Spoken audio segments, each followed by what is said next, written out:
Cozy Whispers here. I've been listening to whisper videos for many years now, and I finally got a decent recording device, so I thought I'd have a little play with making a few videos of my own.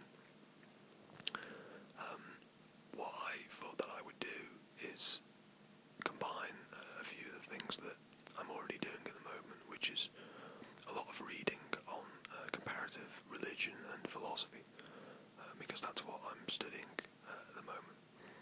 So one of the books that I'm currently rereading is a book by a guy called Huston Smith called The World's Religions, and it's quite a famous book in comparative religion, and I thought that I would read an excerpt from the section on Hinduism, which I thought was quite interesting.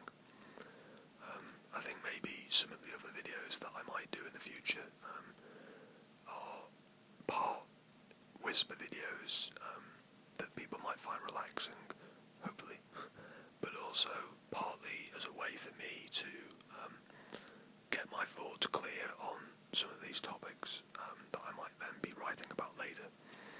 So it would be helpful for me as well, really.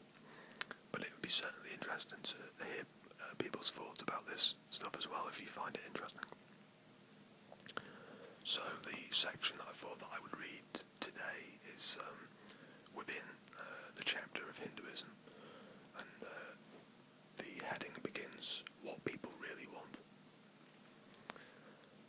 There comes a time, Aldous Huxley wrote, when one asks, even of Shakespeare, even of Beethoven, is this all? It is difficult to think of a sentence that identifies Hinduism's attitude towards the world more precisely.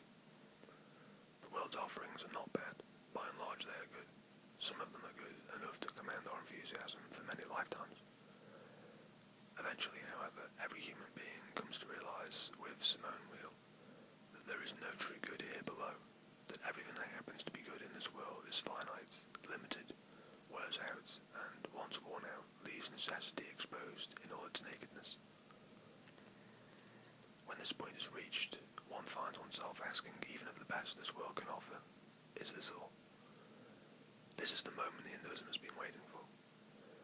As long as people are content with the prospect of pleasure, success, or service, the Hindu sage will not be likely to disturb them beyond offering some suggestions as to how to proceed more effectively. The critical point in life comes when these things lose their original charm, and one finds oneself wishing that life had something more to offer. Whether life does or does not hold more is probably the question that divides people more sharply than any other. The Hindu answer to the question is unequivocal. Life holds other possibilities. To see what these are, we must return to the question of what people want. Thus far, Hinduism would say we have been answering this question too superficially. Pleasure, success, and duty are never humanity's ultimate goals. At best, they are means that we assume will take us in the direction of what we really want. What we really want are things that lie at a deeper level. First, we want being. Everyone wants to be rather than not to be. Normally, no one wants to die. A World War II correspondent once described the atmosphere of a room containing 35 men who had been assigned to a bombing mission from which, on average, only 1/4 returned. What he felt in those men, the correspondent noted, was not so much fear as a profound reluctance to give up the future. The sentiment holds for us all, the Hindus would say. None of us take happily to the thought of a future in which we shall have no part. Second, we want to know. Whether it be scientists probing the secrets of nature, a typical family watching the nightly news, or neighbours catching up on local gossip, we are insatiably curious.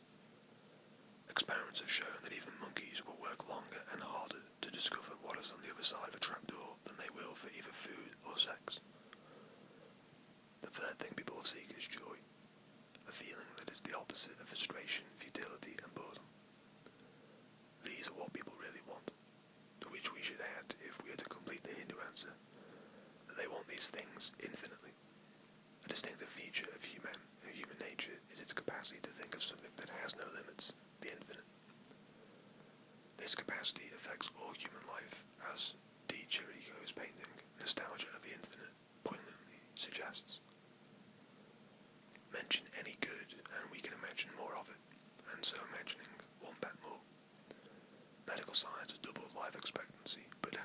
has long made people readier to die.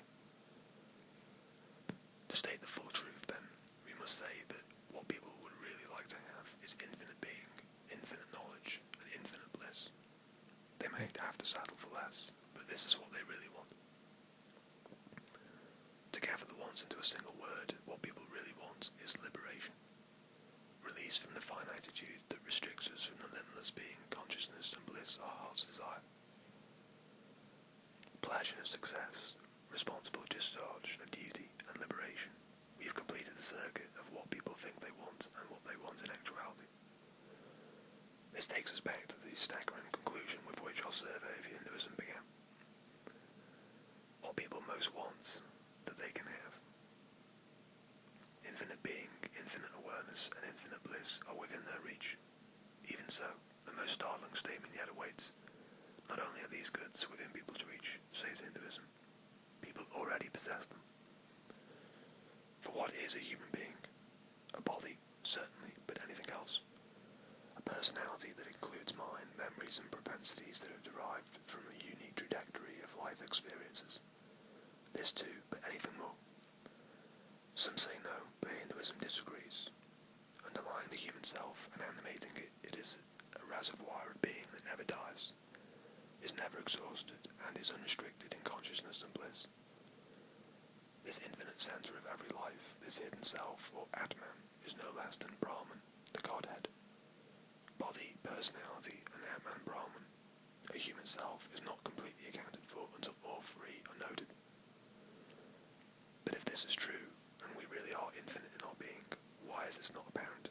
Why do we not act accordingly? I don't feel particularly unlimited today, one might be prompted to observe. And my neighbour, I haven't noticed his behaviour to be exactly godlike. How can the Hindu hypothesis withstand the evidence of the morning newspaper? The answers say the Hindus' lives in the depth at which the eternal is buried under the almost impenetrable mass of distractions, false assumptions, and self-regarding instincts that comprise our surface selves. A lamp can be covered with dust and dirt to the point of obscuring its light completely. The problem life poses for the human self is to cleanse the dross of its being to the point where its infinite centre can shine forth in full display.